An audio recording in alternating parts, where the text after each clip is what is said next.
नमस्कार दोस्तों, आपका बहुत बहुत स्वागत है प्रतीक इंस्टीट्यूट में। दोस्तों, हम सीख रहे हैं पॉलिनोमियल्स और पॉलिनोमियल्स के लेक्चर में हमने जो फर्स्ट वाला इसका लेक्चर था उसमें सीखा था पॉलिनोमियल्स के बारे में, जो प्रॉपर्टी होती हैं, ठीक है। और हमने कई चीज़ें और सीखी थी, डिग्री सीखा था, कोएफिशिएंट सीखा था, एक्सेट्रा बहुत सारी चीज़ें सीखी थी। आज दोस्तों हमें इस सेकेंड क्वेश्चन करना है। इस सेकेंड क्वेश्चन में दिया गया है right the coefficient of x square in each of the following. हमें इसमें से एक्स स्क्वायर का कोएफिशिएंट बताना है। और कोएफिशिएंट के बारे में जो भी चीज़ें थी हमने इसके पहले वाले पार्ट में सीखा था, तो यहाँ ज़्यादा दिक्कत नहीं होने वाली अगर जो आपने उस फर्स्ट पार्ट को देखा है। तो चलिए शुरुआत करते हैं। हमें कोएफिशिएंट कौन से होते थे हमने बताया था। चलिए इसमें करते हैं, एक्स स्क्वायर का हमें कोएफिशिएंट बताना है। तो ये फर्स्ट क्वेश्चन जो दिया है 2 plus x square plus x. तो देखिए बच्चे, हमें सिंपली एक्स स्क्वायर के जो आगे वाली कॉन्सोनेंट वाली वैल्यूज है उसको ही हमें बताना है। तो इसमें देखते हैं, तो इस पर लिखा है 2 plus x square plus x. तो यहाँ पर एक्स स्क्वायर के आगे तो कोई वैल्यू ही नहीं लिखी सर, तो आप कहेंगे सर तो इसका कोएफिशिएंट क्या होगा। देखिए बच्चों, जिसके आगे कोई भी वैल्यू नहीं लिखी होती, जैसे मैं इसको दोबारा लिखना चाहूँ 2 प्लस एक्स स्क्वायर, ठीक है, और इसमें अगर जो मैं 1 को ऐड कर दूं, इंटू मल्टीप्लाई कर दूं, 1 into x square plus x, तब क्या कोई फर्क पड़ने वाला है? तो आपका जवाब होगा सर कोई फर्क नहीं पड़ेगा। जैसे हमारे पास कोई भी संख्या अगर जो होती है एक्स, तो इसके आगे मैं 1 लिख सकता हूँ, तो ये क्या है, एक पोलिनोमियल्स ही है। तो इसमें अगर जो मैं कोई भी चीज़ हो, जैसे 1 इंटू 2, तो कोई फर्क नहीं पड़ेगा, 1 इंटू 14, कोई भी संख्या हो तो उसका आंसर उतना ही आता है। उसी प्रकार से इसमें जब हम 1 इंटू एक्स स्क्वायर करेंगे तो हमारे पास एक्स स्क्वायर ही होगा। तो यहाँ पर क्या कह सकते हैं, कोफिशिएंट ऑफ, इधर लिखेंगे हम इसे coefficient of x square is 1। कितना? 1। Coefficient of x square is 1, इसका यही आंसर हो गया। अब बच्चों हम सीखते हैं इसका सेकेंड क्वेश्चन, इसको रखते हैं। देखिए इसमें भी कुछ हमें नहीं करना है बच्चों, इसमें हमें सिर्फ एक्स स्क्वायर को देखना है कि एक्स स्क्वायर इस क्वेश्चन में कहाँ दिया है और उसके आगे की वैल्यू क्या है। तो देखते हैं, यहाँ लिखा है 2 माइनस, यहाँ पर 1 मैंने अपनी तरफ से ऐड किए थे, हम मिटा देते हैं, 2 minus x square plus x cube.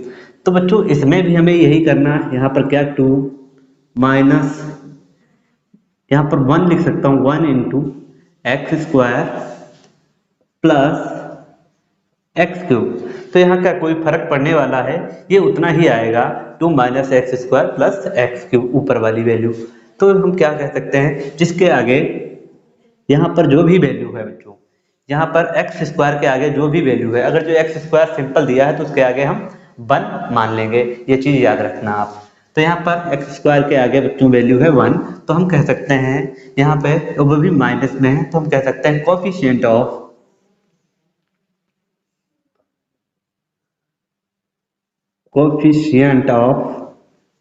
X square is -1।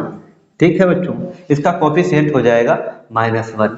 अब हमारे पास ये आगे वाला क्वेश्चन है, तो इसमें भी हमें सिंपली कुछ नहीं करना बच्चों। इसमें क्या करना है, हमें एक्स स्क्वायर के सिर्फ आगे देखना है कि कौन सी वैल्यू दी है। तो हमें दिया है इसमें π/2, ये क्या है, कोफिशिएंट है एक्स स्क्वायर का। तो मैं लिखूंगा सिंपली यहाँ पर भी यही, coefficient of x square is π/2। क्या हुआ बच्चों, π/2 इसका एक्स स्क्वायर का कोफिशिएंट है। अब दिक्कत कहाँ होने वाली है, दिक्कत हमें यहाँ होने वाली है। ये दिया है क्वेश्चन हमें √2x - 1। अब बच्चों आप कहेंगे यहाँ पर सर एक्स स्क्वायर का कोफिशिएंट पूछ रहा है और हमें एक्स स्क्वायर इसमें दिया ही नहीं है। तो हम क्या करेंगे बच्चों, हमें कुछ नहीं करना, हमें इस क्वेश्चन को कुछ थोड़ा इस तरीके से रूप में ले जाना है। इसे इधर लिखा है √2x - 1। अगर जो बच्चों मैं इसमें क्या करूं, इसको प्लस कर लेता हूं और यहां पर लिखता हूं 0 इंटू मल्टीप्लाई एक्स स्क्वायर। तो बच्चों क्या आप कह सकते हैं कि इसका मतलब तो यही हुआ, आपने इसका रूप थोड़ा चेंज कर दिया है। कैसे? क्योंकि आपने यहाँ पर 0 इंटू एक्स स्क्वायर कर दिया। तो सर आपने 0 इंटू एक्स स्क्वायर क्यों कर दिया? देखिए बच्चों, अगर जो हमने एक्स स्क्वायर का कोफिशिएंट पूछा है और इसमें एक्स स्क्वायर नहीं है तो हम अपने तरफ से एक्स स्क्वायर को मान लेंगे और उसका कोफिशिएंट ऐसे भी लिख सकते हैं 0। लेकिन हमने करके दिखाया आपको। अगर जो ये हमें पता है कि जब भी हम किसी संख्या को 0 से मल्टीप्लाई करते हैं, जैसे 0 इंटू मल्टीप्लाई बाई 5, तो सर आपका आंसर 0 ही आएगा। नहीं सर, आप कहते हैं कि नहीं सर, 0 इंटू हम करते हैं इसमें 5x की मल्टीप्लाई तब भी 0 आता है। और अगर जो आप कहेंगे नहीं सर बड़े से करिए, तो मैं बड़े से भी कर देता हूँ, 5000 से मल्टीप्लाई करता हूँ तब भी हमारे पास आंसर में 0 ही आएगा। इसी प्रकार से जब हम 0 से एक्स स्क्वायर का मल्टीप्लाई करेंगे बच्चों, तो हमारे पास 0 ही आएगा और 0 का कोई औचित्य नहीं होता है यहाँ पर। तो हम क्या कह सकते हैं, इधर लिखेंगे coefficient of x square is 0। समझे बच्चों? हमने ये 4 क्वेश्चन किए। इन 4 क्वेश्चन में हमने पहले वाले में क्या सीखा, 2 plus x square plus x दिया है। जो एक्स स्क्वायर के आगे अगर जो कोई वैल्यू नहीं है तो हम वहां पर 1 को मान लेंगे अपने तरफ से और वही एक्स स्क्वायर का कोएफिशिएंट हो जाएगा। सेकेंड क्वेश्चन में वही भी है और इसमें हमने 1 को माना तो यहाँ पर एक्स स्क्वायर का कोएफिशिएंट -1 आया। उसी प्रकार से y/2 के आगे जो दिया है π/2, ये क्या है, कोएफिशिएंट है एक्स स्क्वायर का। और इधर वाला पॉइंट ज़्यादा महत्वपूर्ण है, तो आप इस पर ज़्यादा ध्यान देना कि बच्चों जहाँ पर अगर जो हमें √2x - 1 और एक्स स्क्वायर का कोएफिशिएंट पूछा है और यहाँ पर एक्स स्क्वायर हमें अवेलेबल नहीं है, तो हम क्या करेंगे बच्चों, हम एक्स स्क्वायर का कोएफिशिएंट अपने तरफ से भी लिख सकते हैं कि सर इसका कोएफिशिएंट 0 होगा। नहीं तो आप प्लस में करके 0 इंटू एक्स स्क्वायर कर सकते हैं और 0 के आगे जो कोएफिशिएंट है वो क्या है, एक्स के स्क्वायर के आगे कोएफिशिएंट 0 है, तो इससे लिख सकते हैं coefficient of x square is 0। आप लोग समझ गए होंगे, मैं आशा करता हूं। तो चलिए देखिए बच्चों, हमारे पास क्वेश्चन नंबर 2 दिया है और इसमें दिया गया है कि 35 डिग्री का एक हमें बताना है बाइनोमियल और 100 डिग्री का हमें बताना है मोनोमियल। बच्चों हमने कल सीखा था कि मोनोमियल, बाइनोमियल, ट्राइनोमियल और पॉलिनोमियल क्या होते हैं और उनको हमने टर्म्स के आधार पर बताया था। देखिए बच्चों, जैसे ही हमारे पास एक टर्म आता है, जैसे हमने लिखा 2x की पावर 2, तो हमारे पास ये पूरा कितना है, ये हमारे पास एक 1 टर्म्स है। क्या है ये? 1 टर्म। और जिसमें हमारे पास 1 टर्म होता है उसको हम क्या कहते हैं, मोनोमियल कहते हैं। क्या कहते हैं बच्चों? मोनोमियल, उसको हम मोनोमियल कहते हैं। इसके और सारे एग्जांपल्स जैसे हमने लिख लिया 5x टू पावर 3, तो हमारे पास ये भी एक मोनोमियल है प्यारे बच्चों। अगर जो मैं इसके अलावा और भी लिखूं तो मैंने लिख दिया यहाँ पर 10 इंटू एक्स टू पावर 31, ये भी हमारे पास एक मोनोमियल है। लेकिन बच्चों हमें क्या बताया है कि इसमें मोनोमियल का 100 डिग्री का मोनोमियल लिखना है। और बाइनोमियल क्या होते हैं बच्चों? बाइनोमियल में हमारे पास 2 टर्म्स होते हैं। कितने? 2 टर्म्स। जैसे हमने लिखा यहाँ पर 2x to power 4 plus 5x। बच्चों इसमें हमारे पास 2 टर्म्स हैं, ये 2 टर्म्स है, प्लस के इधर एक टर्म्स और एक इधर टर्म्स, यानी कि ये 2 टर्म्स हुए, तो इसे हम क्या कहेंगे, कितने? 2 टर्म्स हुए, इसे हम कहेंगे 2 टर्म्स। तो इसको हम प्यारे बच्चों बोलेंगे बाइनोमियल। कितना? इसे बाइनोमियल बोलेंगे। अब हमें इसके एग्जांपल्स के दो एक बताया है, give 1 example each of A binomial of degree 35 end of a monomial of degree 100। तो देखिए बच्चों हमें 2 एग्जांपल्स लिखने हैं, तो मैं इधर लिखता हूं बाइनोमियल पहले लिखता हूं, जैसे तो बाइनोमियल क्या, हमने एक एग्जांपल लिया 2x की पावर कितना है डिग्री। डिग्री हमने पढ़ा था कि डिग्री क्या होती, highest power of a variable in equation. तो इसमें वेरिएबल्स क्या है x, और तो इसकी पावर हम लिख लेते हैं 35, और ये बाइनोमियल है तो इसमें हम क्या करेंगे, एक वैल्यू और 5x लिख देते हैं। तो हमारे पास ये एक क्या आ गया, ये हमारे पास एक बाइनोमियल है और इसकी डिग्री 35 है। देखिए यहाँ पर इसकी 35 डिग्री दी गई है। अब हमें ये क्या था, ये हमारे पास था बाइनोमियल, ये बाइनोमियल था। अब हमें एक मोनोमियल लिखना है जिसकी डिग्री कितनी है, 100 होनी चाहिए। तो हम क्या करते हैं, यहाँ पर लिखते हैं मोनोमियल जिसमें 1 टर्म्स होता है। हमने आपको पहले ही बताया बच्चों कितना, 1 टर्म्स। तो मैंने यहाँ पर लिखा 5x टू पावर कितनी, 100। ये हमारे पास क्या हुआ बच्चों, ये एक एग्जाम्पल हमने लिख दिया मोनोमियल का। ठीक है, हमने ये क्वेश्चन को कर लिया। आप बहुत सारे एग्जांपल्स ऐसे लिख सकते हैं जिसकी डिग्री कितनी होनी चाहिए, पूछा 35 बाइनोमियल की और मोनोमियल की 100। ठीक है, अब देखिए बच्चों, ये पॉलिनोमियल्स एक्सरसाइज 2.1 का हमारे पास है 4th क्वेश्चन, और इसमें हमें बताया गया है कि जितने भी हमारे पास ये क्वेश्चंस गिवन हैं इनका हमें बताना है डिग्री। और डिग्री के बारे में हमने कल पढ़ा था, डिग्री क्या होती है, greatest power of variables in equation. जो हमारे पास जो इक्वेशन दी है, समीकरण दिया है, उसकी वेरिएबल्स की सबसे ज़्यादा पावर जो होती है वही हमारी डिग्री होती है। तो देखिए बच्चों, हमारे पास जो फर्स्ट समीकरण है इसमें सबसे ज़्यादा डिग्री किसकी है, सबसे ज़्यादा पावर किस वेरिएबल्स की है। तो आप देखेंगे सर यहाँ पर x की पावर 3 है, यहाँ पर x की पावर 2 है, और यहाँ पर x की पावर 1 है। तो बच्चों यहाँ पर सबसे ज़्यादा पावर कौन सी है, ये 3 है। तो हम कैसे लिखेंगे, डिग्री इज इक्वल टू 3, इसकी डिग्री 3 हो गई। अब हमें सेकंड क्वेश्चन में देखना है। तो बच्चों हम देखेंगे यहाँ पर सबसे ज़्यादा पावर किसकी है, y की पावर 2 है।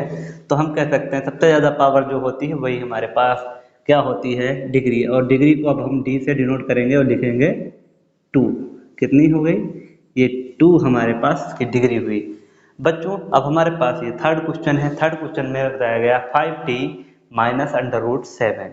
बच्चों हमारे पास देखिए यहाँ पर t की पावर कुछ नहीं दी है, यानी कि t की पावर 1 हम लिख सकते हैं। कितनी, t की पावर 1, और जहाँ पर t की पावर 1 है, और इधर मैं लिख सकता हूँ क्या, t की पावर 0। और t की पावर 0 का मतलब हमने समझा था कि अगर जो कोई भी वेरिएबल्स की पावर 0 है, जैसे x की पावर 0 इज इक्वल टू 1 होता है, y की power 0 is equal to 1, t की पावर 0 इज इक्वल टू 1। और जब भी हम t की पावर 0 इज इक्वल टू 1 √7 से मल्टीप्लाई किया तो √7 ही आएगा। तो हम कह सकते हैं यहाँ पर सबसे अधिकतम पावर क्या है t की, तो आप कहेंगे 1। तो यहाँ पर डिग्री क्या हो जाएगी प्यारे बच्चों, डिग्री हो जाएगी 1। सॉल्व कर लिया। अब हमारे पास ये 4th क्वेश्चन दिया है। अब हम कहेंगे ये 4th क्वेश्चन सर दिया है तो यहाँ पर सिर्फ 3 है। देखिए बच्चों, हमने कल आपको नहीं बताया था, तो आज आप लोग ध्यान दीजिए कि जैसे कोई अगर जो संख्या हमें दी है, जैसे x दिया है, तो x क्या है, आप कहेंगे सर इसके आगे तो कोई भी कांस्टेंट नहीं। हमने कल क्या सीखा था कि पॉलिनोमियल्स क्या होते हैं, हमने सीखा था पॉलिनोमियल क्या होते हैं। पॉलिनोमियल्स में क्या होता है बच्चों, पॉलिनोमियल्स में हमने सीखा था कि पहले तो एक आगे क्या होता है, कांस्टेंट वैल्यू होती है, कांस्टेंट वैल्यू, और जो वेरिएबल्स होता है मल्टीप्लाई में वेरिएबल्स होता है, और इसकी पावर होती है होल नंबर। एक चीज समझे आप लोग, यहाँ पर कांस्टेंट होना चाहिए, वेरिएबल्स होना चाहिए, और पावर होल नंबर होनी चाहिए। तो आप कहेंगे सर जो ये x आपने बताया क्या ये पॉलिनोमियल है, तो हम तो कहेंगे सर ये पॉलिनोमियल है। आप कैसे कहेंगे, पूछेंगे सर आप कैसे बता रहे हैं कि ये पॉलिनोमियल है। तो समझिए बच्चों, ये x जो है इसको हम इस तरीके से भी तो लिख सकते हैं, 1 मल्टीप्लाई एक्स, ठीक है, 1 मल्टीप्लाई एक्स। तो ये क्या हुआ, पॉलिनोमियल, और इसकी पावर 1, कोई फर्क नहीं पड़ता। तो हम कह सकते हैं ये क्या है, x एक पॉलिनोमियल है। इसी तरीके से मैं कह सकता हूँ y भी एक पॉलिनोमियल है और z भी एक पॉलिनोमियल है, क्योंकि इसके आगे 1 1 लिखने से कोई फर्क नहीं पड़ता, इसमें कोई फर्क नहीं आता। तो हम कह सकते हैं y भी पॉलिनोमियल है और z भी पॉलिनोमियल है। उसी तरीके से अगर जो मैं लिखता हूँ यहाँ पर 2, जो ये क्वेश्चन में 3 दिया, हमने 2 लिया, 2 क्या है, एक पॉलिनोमियल है। तो हम कहेंगे सर ये एक पॉलिनोमियल है, क्यों है, देखिए जैसे मैं यहाँ पर एक वैल्यू x लिखता हूँ और x की होल पावर क्या है, होल नंबर क्या होता है, 0 एक होल नंबर है, मैंने होल नंबर 0 एक पावर के रूप में लिया। तो क्या हो गया, इसमें कोई फर्क नहीं पड़ेगा, क्योंकि x की पावर 0 इज इक्वल टू 1 होता है। और हमने बताया क्या था, x is equal to power 0 is 1, y की power 0 is equal to 1, z की पावर 0 इज इक्वल टू 1। उसी प्रकार से 2x की पावर 0 इज इक्वल टू 1, और यहाँ पर 2 एक कोफिशिएंट भी है और x की पावर 0 भी है। तो हम क्या कह सकते हैं, एक पॉलिनोमियल है। तो बच्चों हमें भी पूछा गया है, इसमें डिग्री पूछी गई है, तो हम डिग्री क्या लिखेंगे, जहाँ पर कुछ नहीं होता वहाँ पर x की पावर 0 या आप कोई भी वेरिएबल्स की पावर 0 लिख सकते हैं। जैसे हमारे पास 3 है तो मैं इसको इस तरीके से भी लिख सकता हूँ, 3x की पावर 0। तो मैं क्या कह सकता हूँ, डिग्री इज इक्वल टू 0। ठीक है बच्चों, समझ गए आप लोग।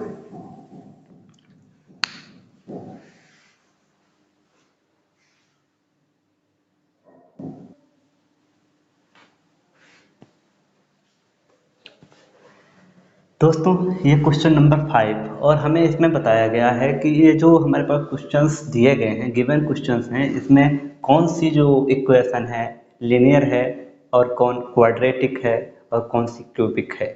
तो बच्चों हमने कल सीखा था कि जो भी इक्वेशंस को हमें पहचानना है कि ये लीनियर है या क्वाड्रेटिक है या क्यूबिक है, उसमें पावर्स का सहारा लिया जाता है कि जिसकी पावर्स अगर जो 1 होती है, जिस भी इक्वेशन की पावर्स हमें 1 होती है मिलती है, वो हमारे पास लीनियर इक्वेशन होता है। जिसकी मैक्सिमम पावर जो होती है वो वेरिएबल्स की 2 होती है, उसे हम क्वाड्रेटिक इक्वेशन बोलते हैं। और जिस इक्वेशन की वेरिएबल्स की मैक्सिमम पावर 3 होती है उसे हम क्यूबिक पॉलिनोमियल्स बोलते हैं।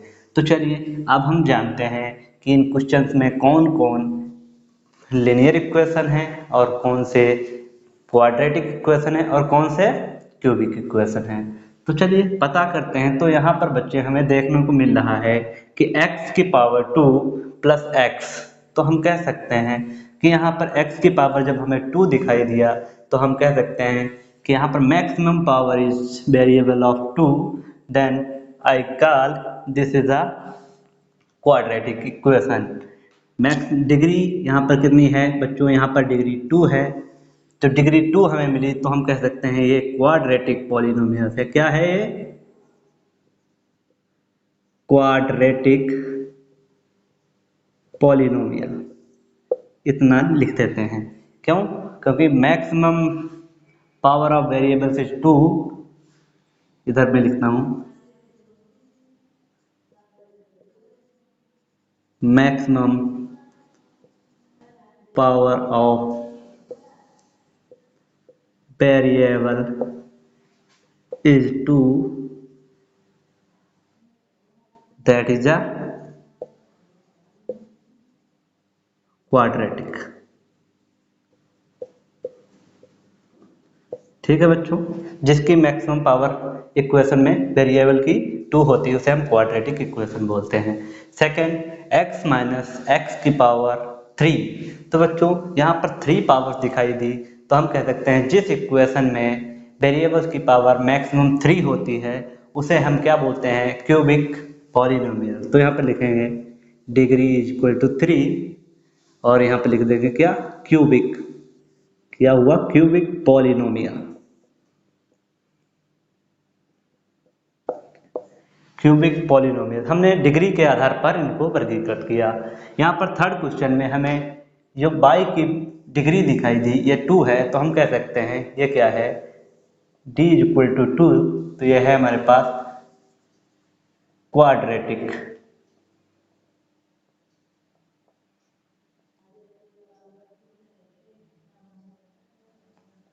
ये हमारे पास क्वाड्रेटिक पॉलिनोमियल है। बच्चों हमें यहाँ पर क्या दिखाई दिया, फोर्थ क्वेश्चन में 1 प्लस एक्स, यानी कि x की पावर यहाँ पर हमें 1 है, यानी कि जहाँ पर x की पावर 1 होती है वो हमने कल पढ़ा था, क्या कहते हैं उसे, maximum power of x is 1, then called a linear polynomial. तो यहाँ पर लिखें डिग्री इज इक्वल टू 1, क्या हो जाएगा, लीनियर पॉलिनोमियल। थर्ड क्वेश्चन यानी फोर्थ क्वेश्चन, फिफ्थ क्वेश्चन है, हमने फोर्थ क्वेश्चन कर लिया।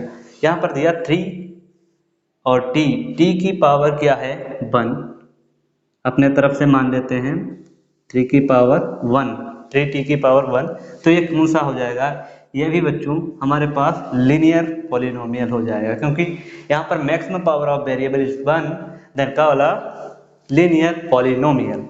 बच्चों यहाँ पर ये क्या है, एक पॉलिनोमियल है, और पॉलिनोमियल जो हमारे पास वेरिएबल्स की मैक्सिमम पावर 2 है, तो हम इसे कह सकते हैं ये कैसा है, d इज इक्वल टू 2, तो ये हमारे पास हो जाएगा क्वाड्रेटिक पॉलिनोमियल। ये क्वाड्रेटिक पॉलिनोमियल है। यहाँ पर 7x की पावर 3, तो इसे हम कह सकते हैं डिग्री इज इक्वल टू 3, तो ये क्या हो जाएगा हमारे पास, क्यूबिक, क्या, क्यूबिक पॉलिनोमियल। ये हमारे पास क्यूबिक पॉलिनोमियल है। तो बच्चों हमारे पास हमने कैसे जाना ये क्यूबिक पॉलिनोमियल है या फिर क्वाड्रेटिक है या फिर लीनियर है, हमने डिग्री के आधार पर जाना कि जिस भी इक्वेशन में मैक्सिमम डिग्री 3 है वो क्यूबिक है, जिस इक्वेशन में मैक्सिमम डिग्री ऑफ वेरिएबल्स 2 है वो हमारे पास क्वाड्रेटिक इक्वेशन होता है, और जिसमें maximum degree of variable is 1 उसे हम कहते हैं लीनियर पॉलिनोमियल। ठीक है बच्चों, यहाँ पर हमने क्या, एक्सरसाइज 2.1 को पूरा समाप्त कर लिया है। अब हम इससे आगे जो एक्सरसाइज 2.2 आएगी उसे हम देखेंगे। बच्चों इससे पहले अगर जो आपने एक्सरसाइज 2.1 का फर्स्ट क्वेश्चन नहीं देखा है तो आप जाइए प्लेलिस्ट में और उस क्वेश्चन को देखिए, उससे आपको वहाँ पर जो हमने प्रॉपर्टी सिखाई है वो आपको समझ में आएंगी, तब आप इन क्वेश्चन को बहुत ही आसान से कर सकते हैं। ठीक है, यहीं पर अब इसे समाप्त करता हूँ, फिर मिलते हैं अगले पार्ट में। धन्यवाद।